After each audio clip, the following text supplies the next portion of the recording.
I can't tell if it's live yet. Bear with me if it is.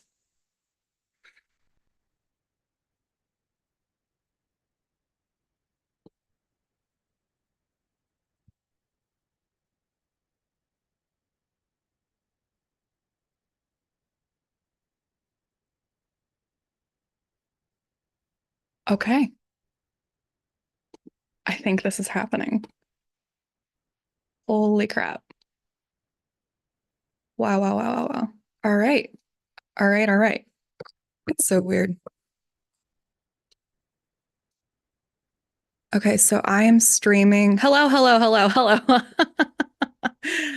All right, so welcome, you beautiful humans, to Merriment Mondays live. All right, I'm gonna close these other tabs. I apologize for the potential technical errors and delays right here. I'm doing this for the very first time, streaming to multiple platforms all at once. I am Mary England, and I am here to remind you that joy and self-love are not luxuries, they are necessities. And today's topic is it's a big one for all of my caregivers out there, all of my overgivers out there. This is about finding the balance between taking care of others and taking care of yourself. So if this sounds like something that you need, let me know in the chat.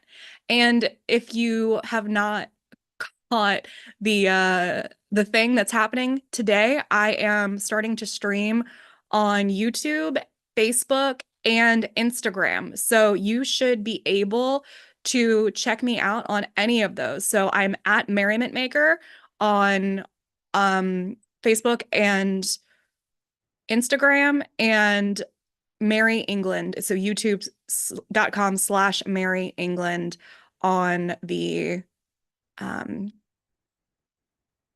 on the YouTube. So if it's easier for you to stream from one of those others, that is what's happening right now for you to be able to check that up. Okay, so we're talking about overgiving today. And if this sounds like something you need, let me know in the chat how you want to learn to nurture yourself, how you are ready to. This is a place where you can come and um, get questions answered and figure out for yourself, get more like personal Q&A coaching.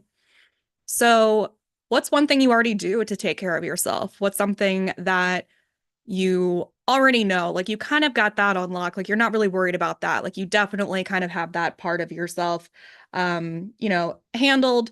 It's something that you already got going. All right, I just want to check to see how this is going, what it looks like.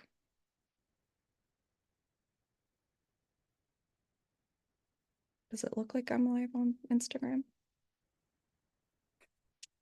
I know this is annoying. I just want to see if it looks like it's live on Instagram. Okay, somebody joined on Instagram, so that must mean it's live. All right. So I should be able to see all of the chats from all of the things in one place. Okay, so we're gonna talk about self-nurturing. I'm just a little discombobulated from all the different things that are happening. So it's not selfish to prioritize yourself. I know that we can get really and if something's going wrong, you can message me in the thing. You can send a chat. Okay. I'm just going to focus now. It's not selfish to prioritize yourself. Obviously, I think we know at this point, but it bears repeating. We need these reminders. The key is to be able to show up for other people fully.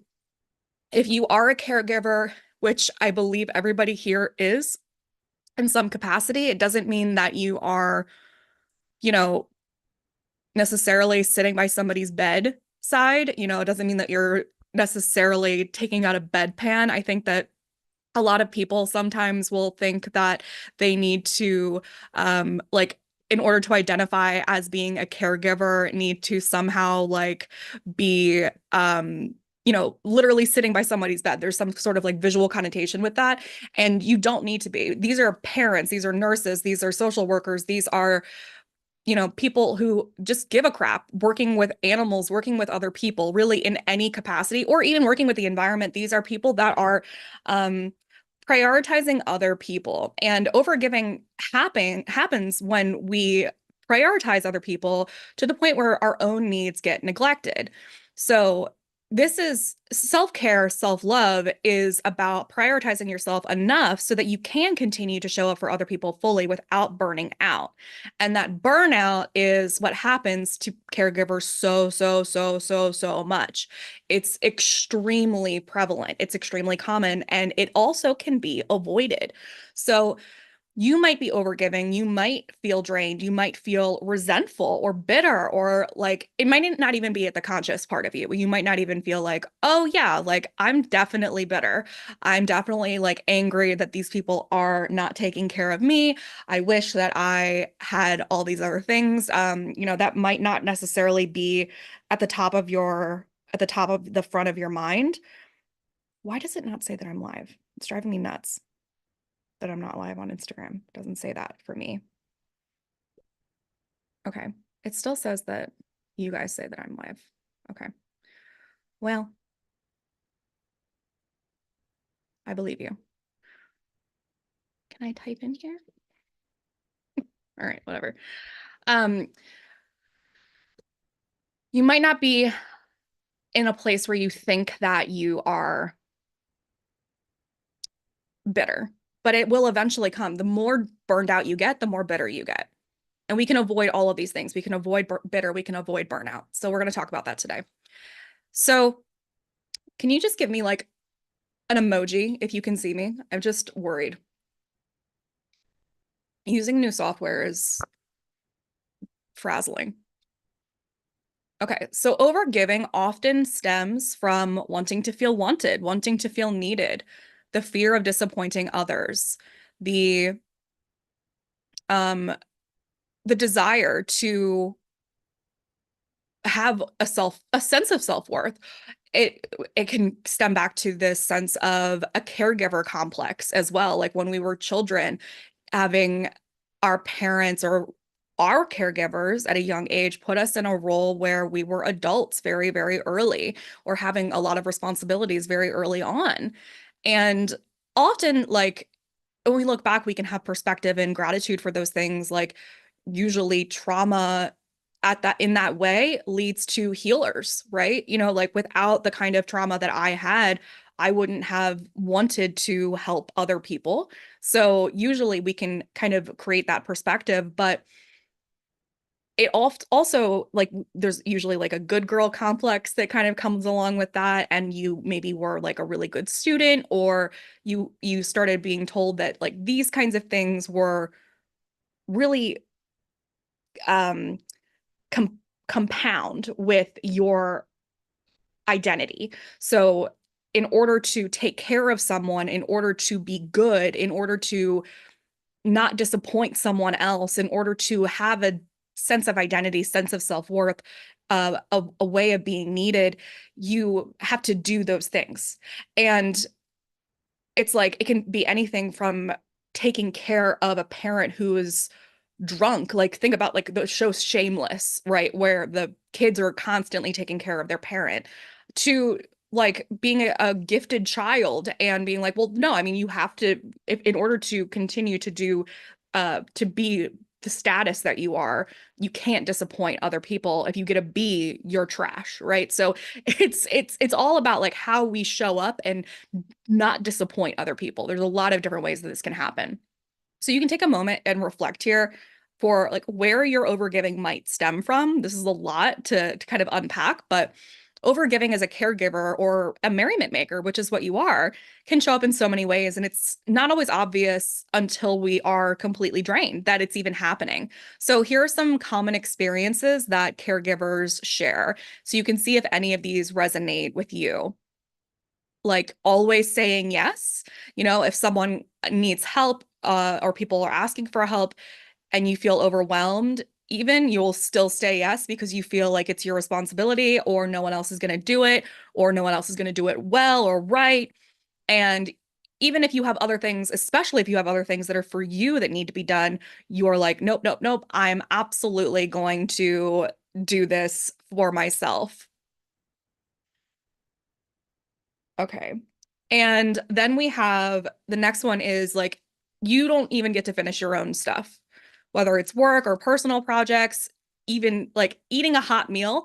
I always say like a tuna sandwich is better, a tuna melt is better eaten warm, right? So how often is your meal cold when you sit down to eat it? Like how often are you having to reheat your own stuff?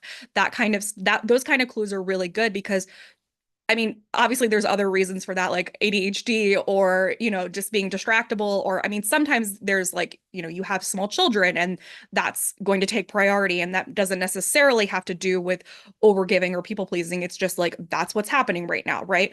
But there's also a some sort of category of a boundary where it's like, how much are we like in completely ignoring our own needs, right? So there's a chapter of your life where that can be a priority, and then there's a point where it becomes the entire identity of the way that you behave. So are you not finishing your own work, your personal projects, not eating your own food or having it the way that you like it, warm? Are you just like not even when someone asks like what are your goals?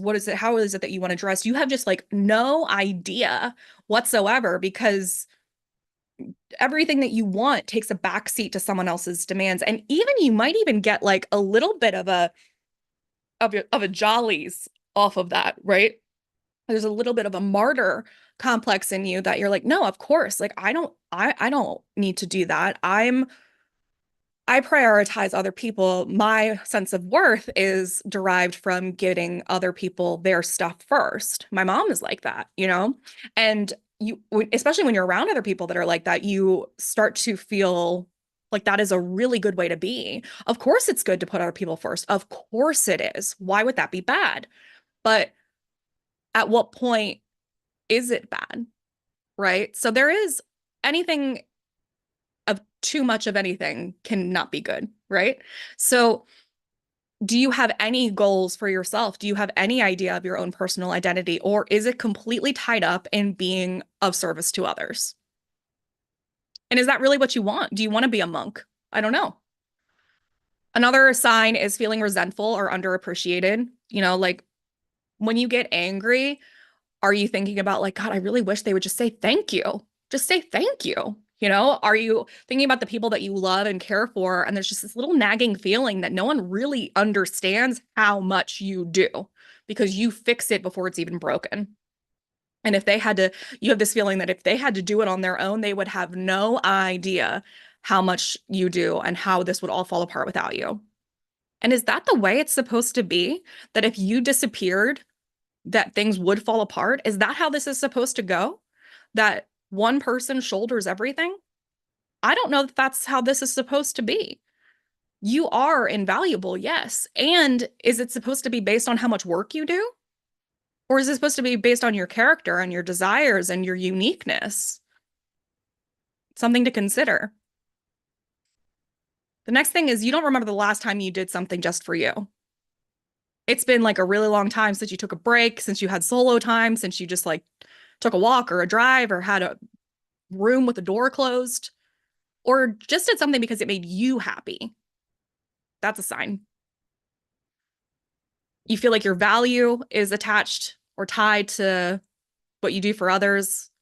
And if you had like a week off or like during COVID, right? If you weren't able to help others, if other people didn't need you, if other people like your kids or your students or your clients or patients or whatever, if all of a sudden, imagine this, they told you that everything was fixed or someone else came in and they fixed it for you, what would you do? What's on your to-do list now? What do you do? Do you have an identity without being needed?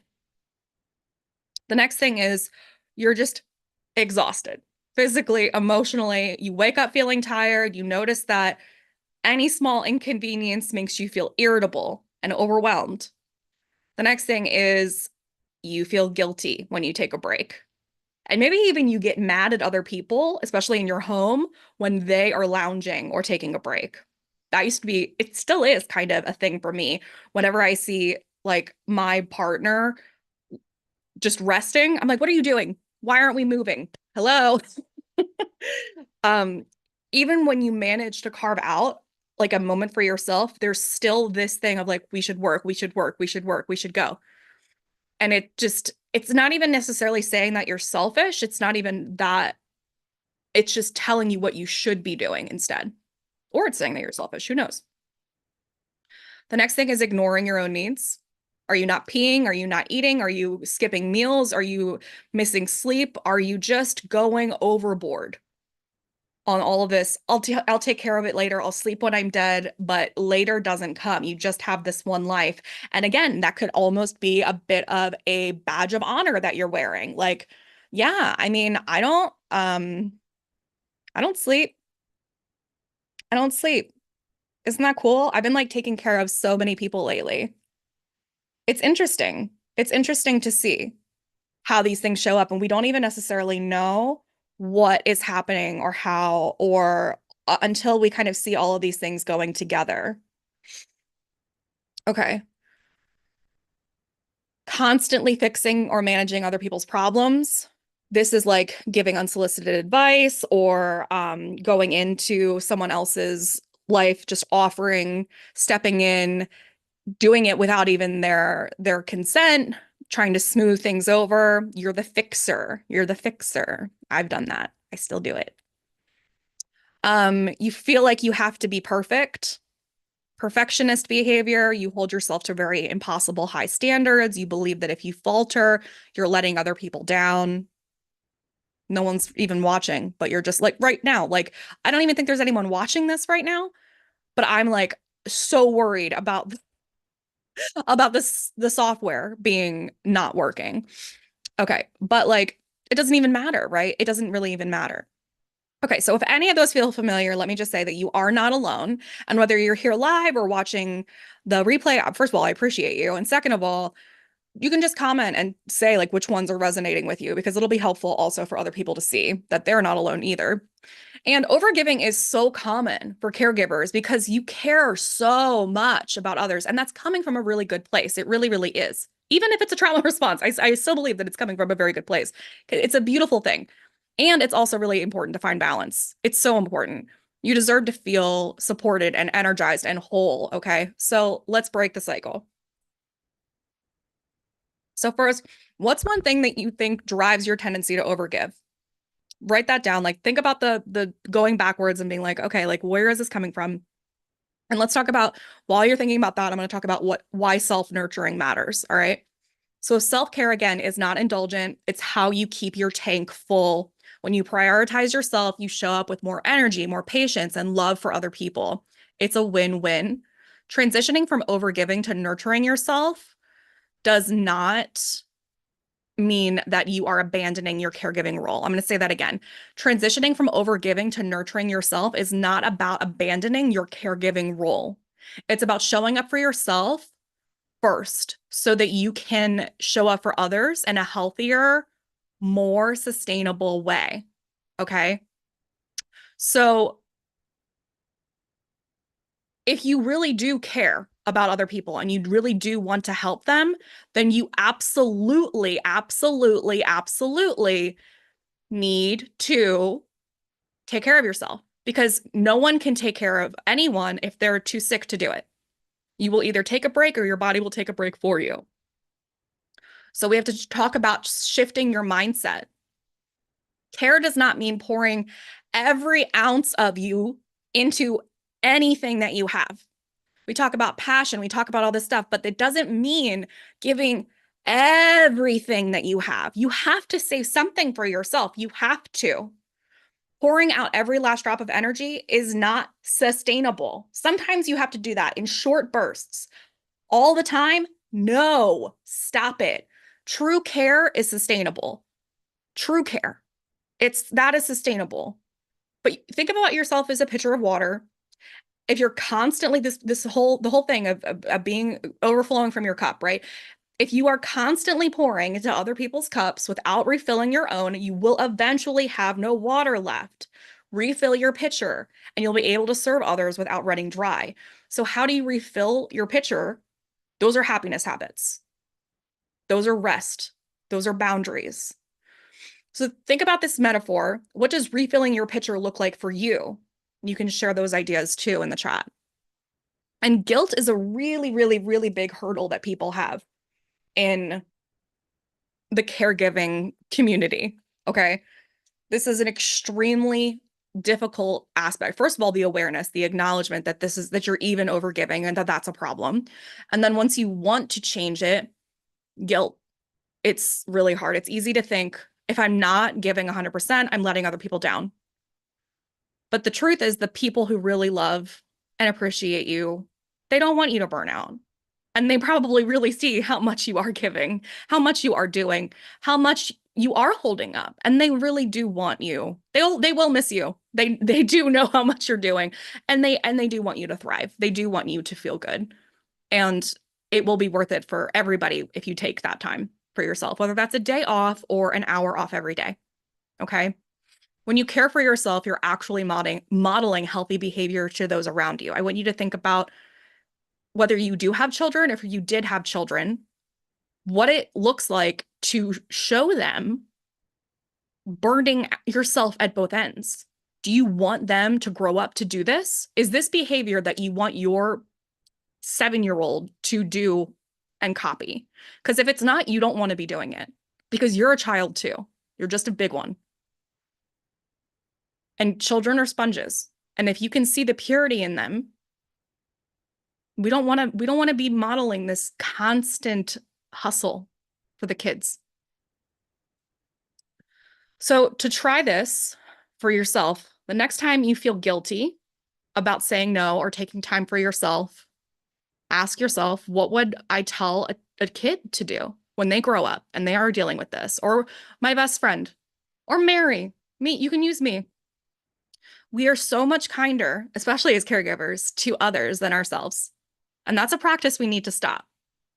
But it's a good tool to have at our disposal for reframing thoughts. So let's extend that kindness inward and use it to our advantage, okay?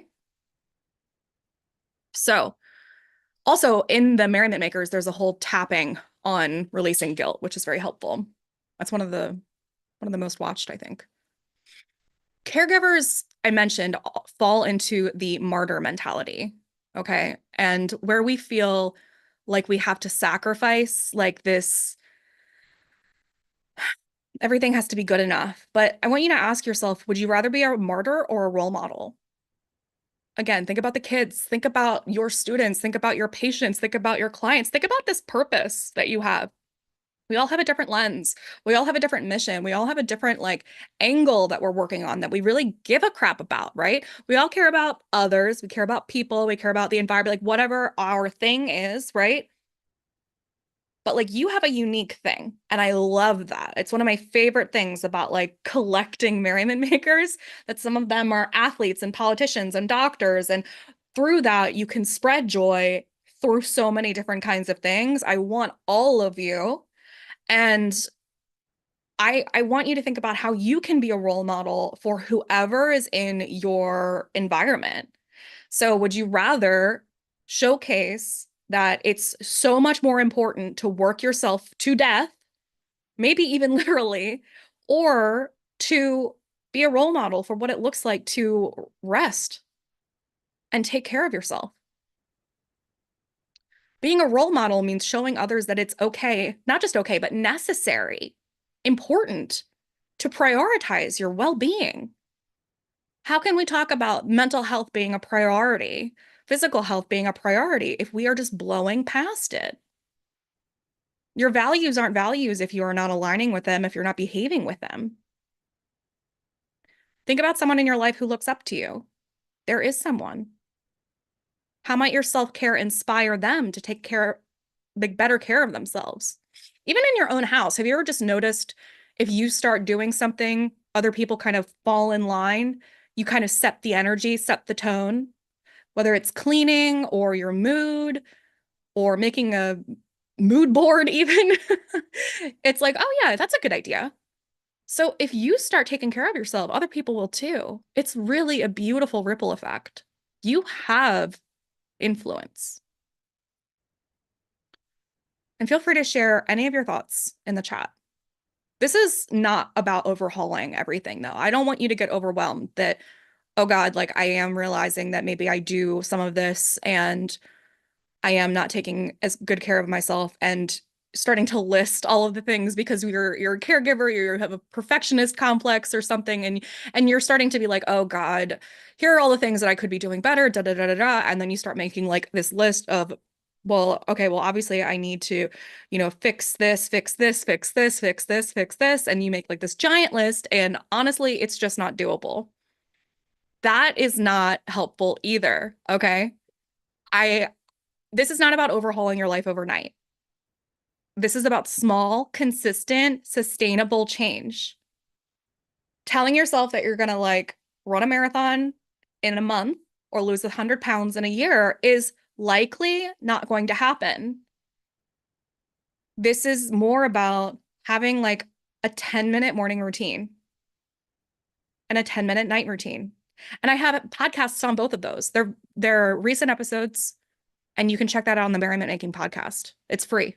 Okay. Spotify, Apple, anywhere you get your podcasts. Check that out. It's a 10 to 15 minutes, and you can make it as long as you want. But I think you can take out 10 minutes in the day to bookend your day with happiness habits. And I talk about putting yourself in the way of art and beauty and the muse during the rest of the day to hype yourself up and then soothe your nervous system. I think that's so important. Small, consistent changes, small, consistent.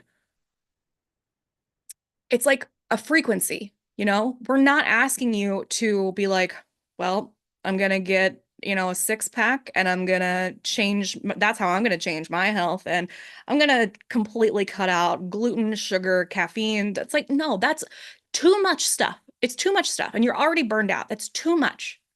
I want you to set one goal like a month, especially if you're burned out. Just try, become aware, be open, and try a little bit, but try things that are going to help soothe you and build your confidence, not stuff that's going to make it harder for you.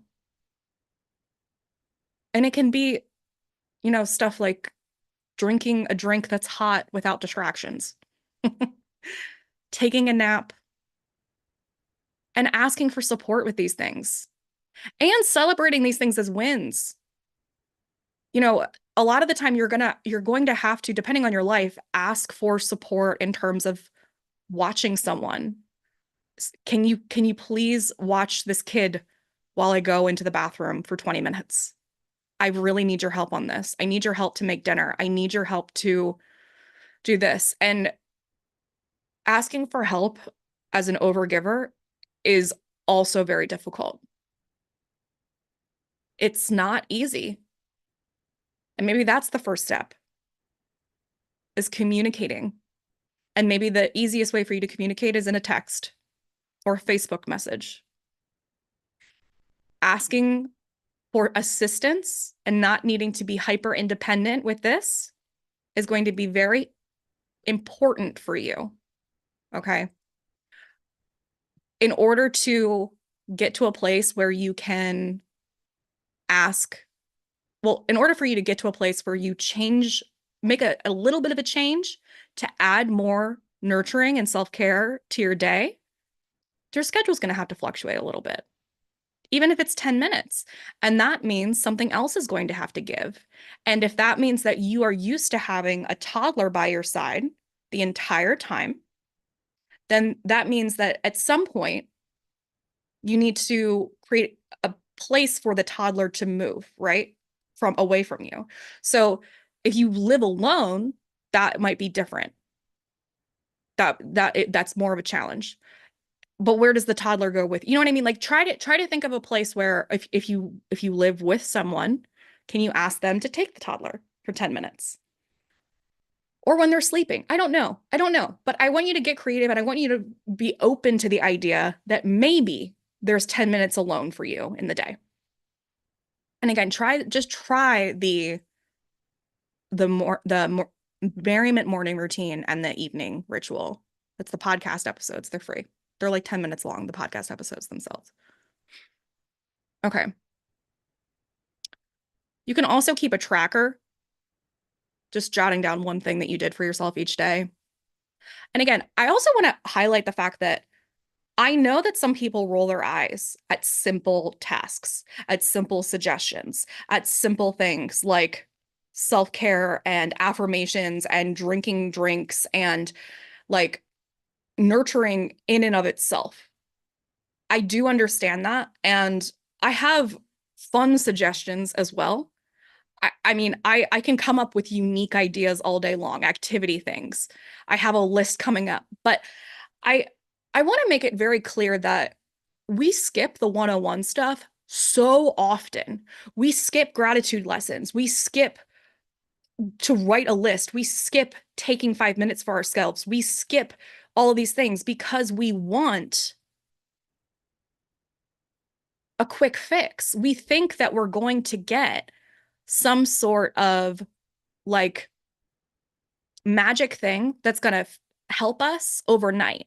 And honestly, one of the reasons for that is because we are scared that the reason that this has been happening, the reason that we haven't been taking care of ourselves is because of some external thing, some really bad thing that is unexplainable, that's unique and extreme. And if the answer that kind of helps us, even a little bit for 5 minutes, is something that is within our power, that means that we could have changed it before. And that's really scary and kind of disempowering. And I want you to understand that it's okay for that to feel bittersweet. If we're the ones that can save ourselves, then that's really good news. And you can't get to the level of 401 or 501 or 1000 without doing the 101 stuff. Everyone who is successful in any way that you can imagine has not stopped the 101. And I want you to remember to not roll your eyes at the little stuff, because until you do that little stuff every day for a month and report back, you can't knock it until you try it. It's extremely, extremely important. So if you're not used to nurturing yourself, it can feel really overwhelming. And even just taking that 5 minutes seems like maybe a waste. It seems like, well, that's not going to do anything. What I need is a vacation. That's fair. That's very fair. Maybe you do need a vacation.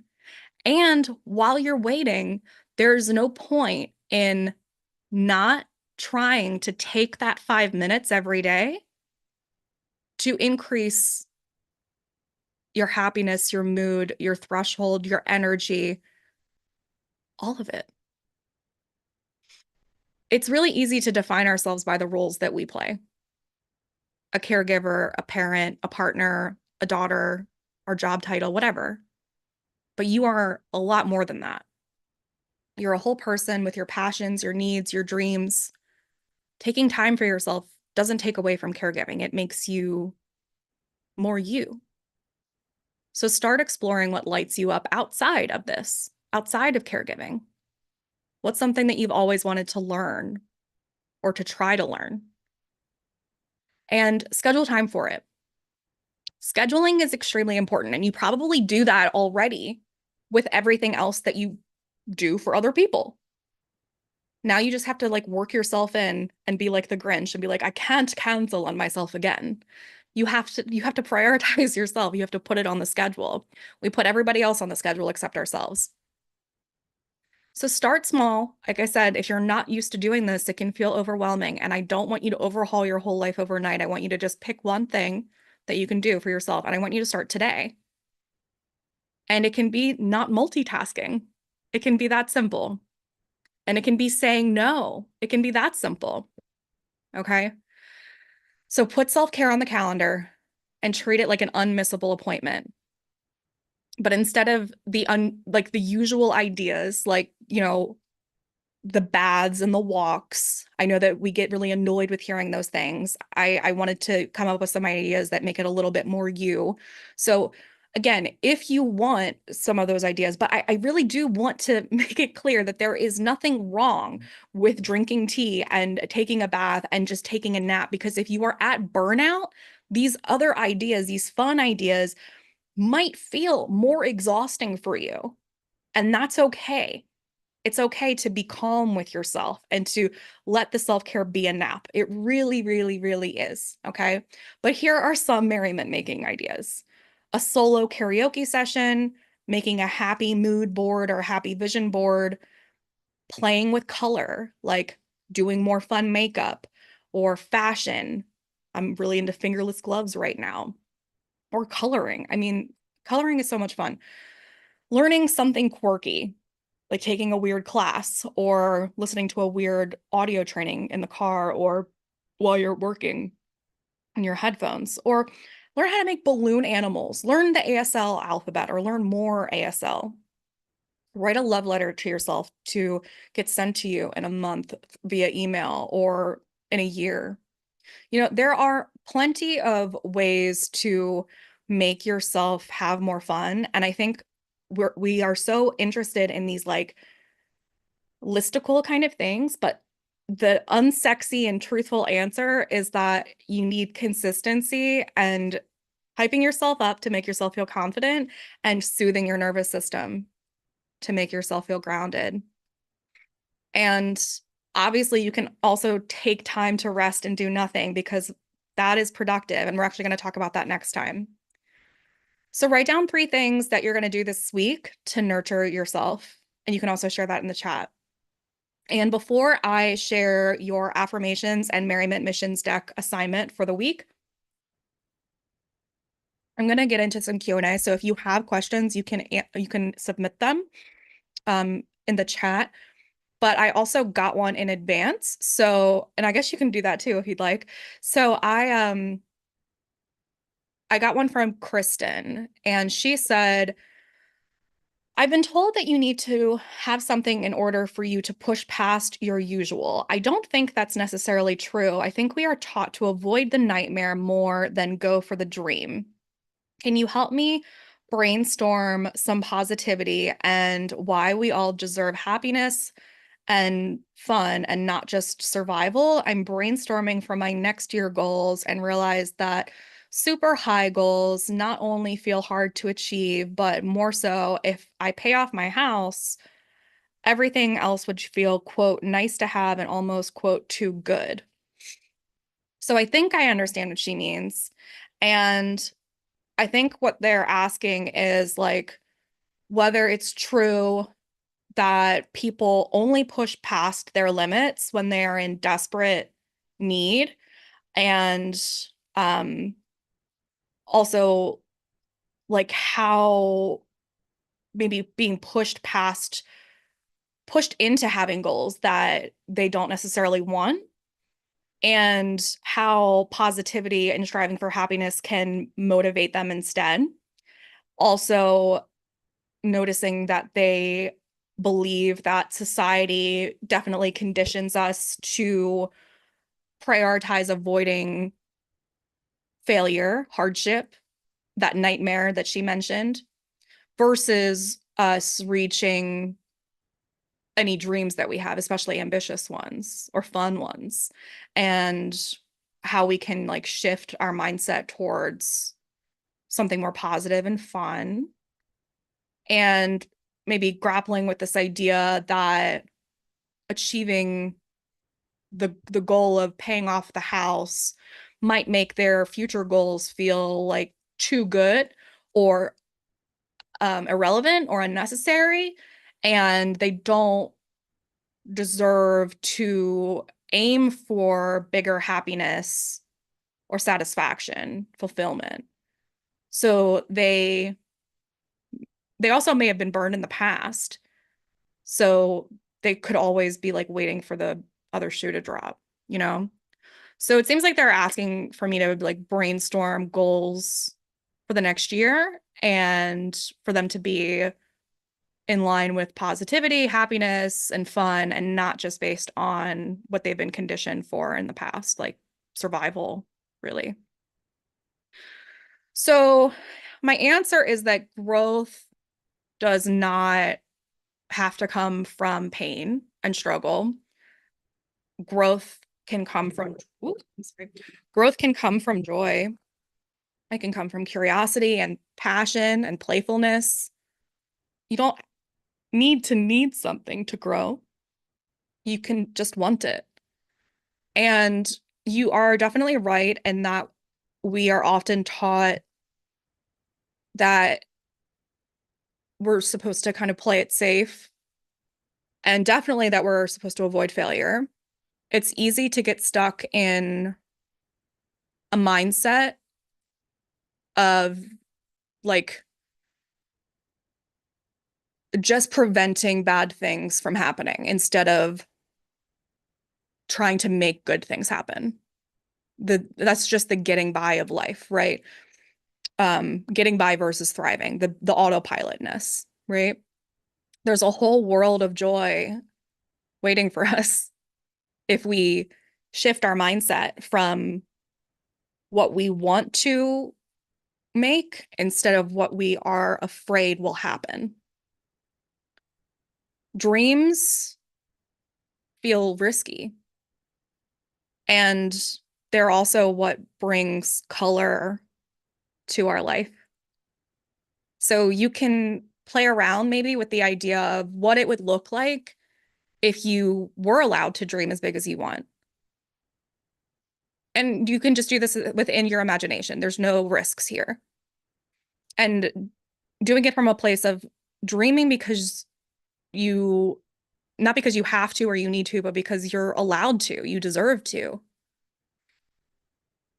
Going after a merriment making life, happiness and fun is, I think, just as valid as living a life that's avoiding struggle. I mean, really, life is just about avoiding pain and pursuing pleasure. So it's kind of like, which angle will you take, right?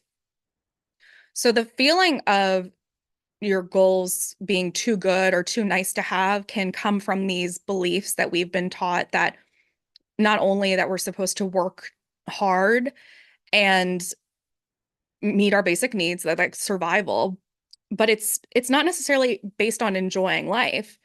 It's almost like we think that we definitely have to earn joy. It's we get our dessert after dinner, after we eat our vegetables. And once we've survived, we should stop striving. There's different takes on this. Are we doing too much? Is there a point for me to wear these fingerless gloves? There's no point to it, but it makes me happy. So is there a reason that anyone should have a mansion? Not really. No. But is there a point that, like, when you go from surviving to thriving, is there a place in there that you can find that's comfortable for you that doesn't feel hedonistic? And is there something wrong with hedonistic? The truth is, I think that joy, fun, and abundance are your birthright. And you don't need to feel guilty for wanting to thrive, for wanting to have fun, for wanting to do something that is, by definition, superfluous.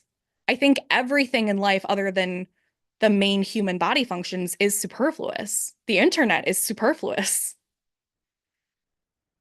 So think about this. If you paid off your house and your life felt good, felt abundant, would that be maybe the perfect time to start exploring things that felt good, that brought you joy because you feel safe? You've worked really hard to survive. Now you get to play. And what goals would light you up because they're exciting or meaningful to you? So instead of focusing on goals that are about doing something practical or surviving or just avoiding pain and discomfort, you could create goals that feel fun and rewarding. So ask yourself, what would I do if there were no limits? And again, you can do that in your imagination and just imagine. It's safe there. Here are some ideas for new, fun, happy goals. You can start a new hobby. I think that's like a very good one. And there's infinite ideas for that. But I mean, it could be something creative. You could do painting, pottery, cooking, I don't know, dancing. Plan a trip, go on a road trip, dedicate time to deepening your relationships, volunteer, make a personal project like a scrapbook or a garden, build something, write a book. Schedule regular like solo fun days where you do something that's just for you. And you can also focus on self-care goals that are going to really nourish your mind and body. But you deserve to set goals that are just as much about joy as they are about accomplishment and checking things off of a box that maybe was predetermined for us. I mean, think about things that are make you excited to wake up in the morning. But either way, I love that you're reflecting on this and asking these questions. It shows that you're ready to shift from survival mode into a space where you can thrive. And it's okay to prioritize happiness, it's necessary. That's what I made my job about. Joy doesn't take away from anyone else's survival. And well, it doesn't have to. And it shows others what's possible, I think. So I think you're paving the way for a life full of possibility and fulfillment. And I think you absolutely deserve it. And that goes for everybody. So thank you, Kristen, for that question. And I hope that I answered it well. Okay, so for everybody, your affirmations for this week are I am worthy of care, compassion, and rest just as much as those I care for. I am worthy of care, compassion, and rest just as much as those I care for. I am worthy of care, compassion, and rest just as much as those I care for. And the second one is I honor my needs and trust that nurturing myself benefits everyone around me. I honor my needs and trust that nurturing myself benefits everyone else around me. I honor my needs and trust that nurturing myself benefits everyone else around me. Okay, and then your homework from the Merriment Missions deck, which is my deck with 111 cards in 7 different types of activities, celebrating, creating, exploring, playing, movement, self-care, and kindness. There is a rainbow deck. They're very fun. And there's a shapes key. So each of the different shapes correlates to a different one of those topics that I mentioned. And your card pull for today is to eat dessert outside. I thought that was a good one for really focusing on yourself, enjoying, taking some indulgence time. And you can get this deck for your own. This is a good thing to pull with clients, with children, for yourself, to have a daily activity to do, to focus on. And you can get this at uncustomary.org, or more specifically, uncustomary.org/merriment deck. So today we talked about recognizing overgiving, why self-nurturing matters, and how to start transitioning to a more balanced approach from overgiving to self-care. And I want you to remember that nurturing yourself is not selfish, it is essential.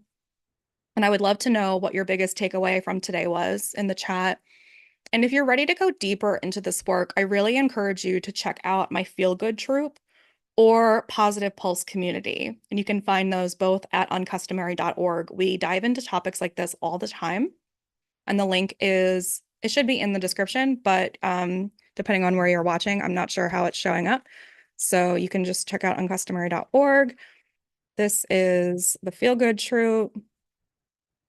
And this is the Positive Pulse. So like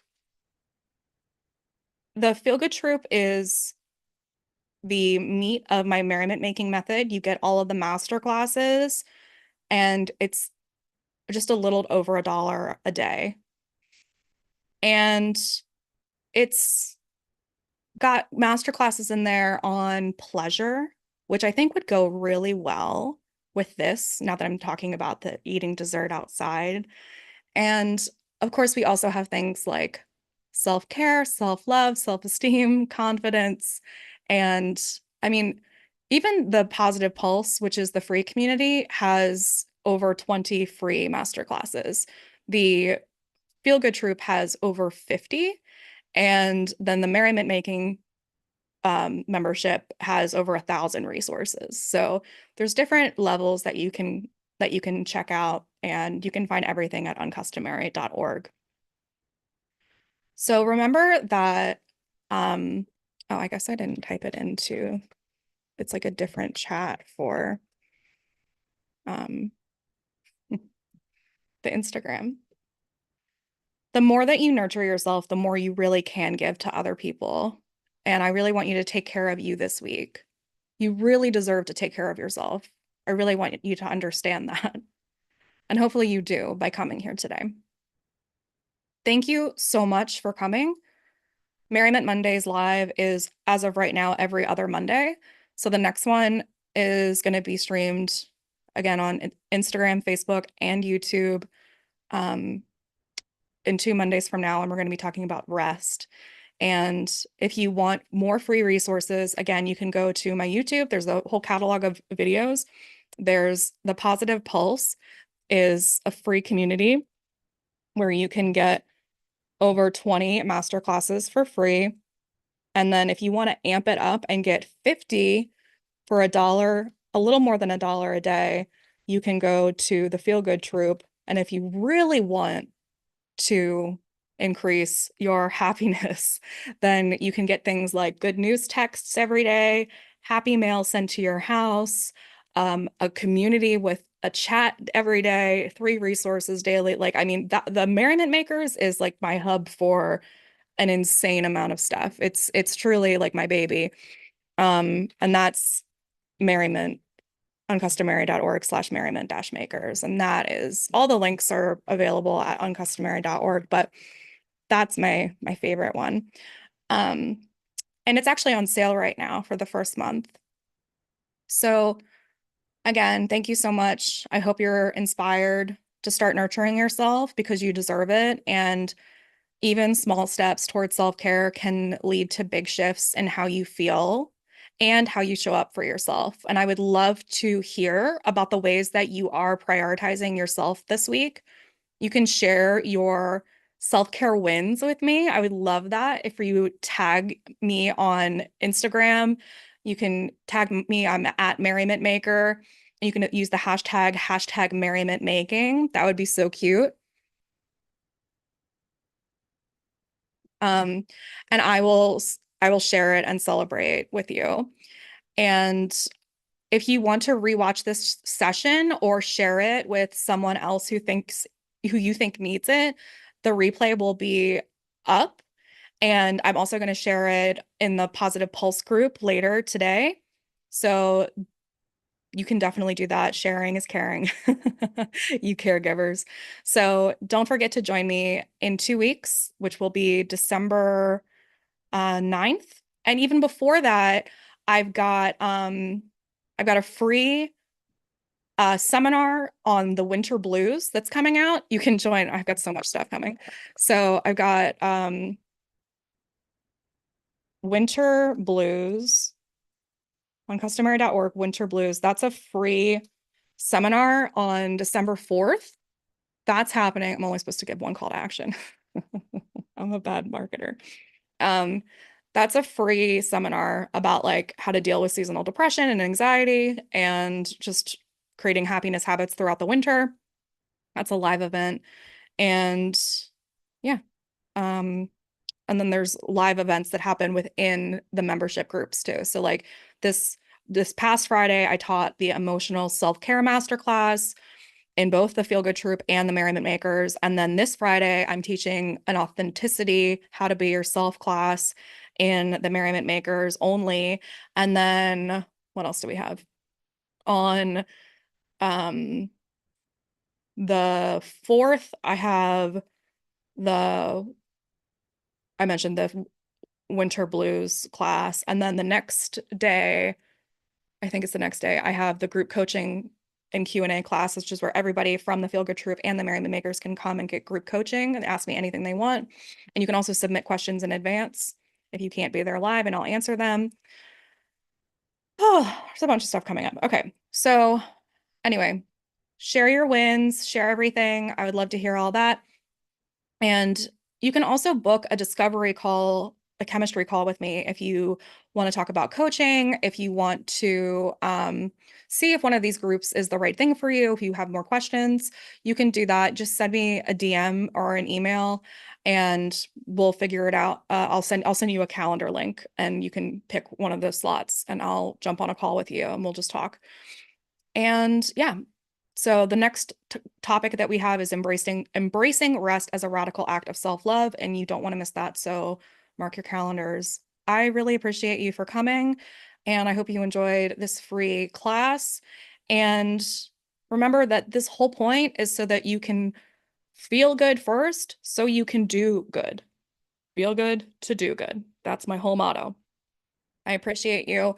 And I will see you next time. And now I have to figure out how to not stream anymore from this thing. Oh boy. Okay, I'm going to end this live video. Thank you. Bye. I love you.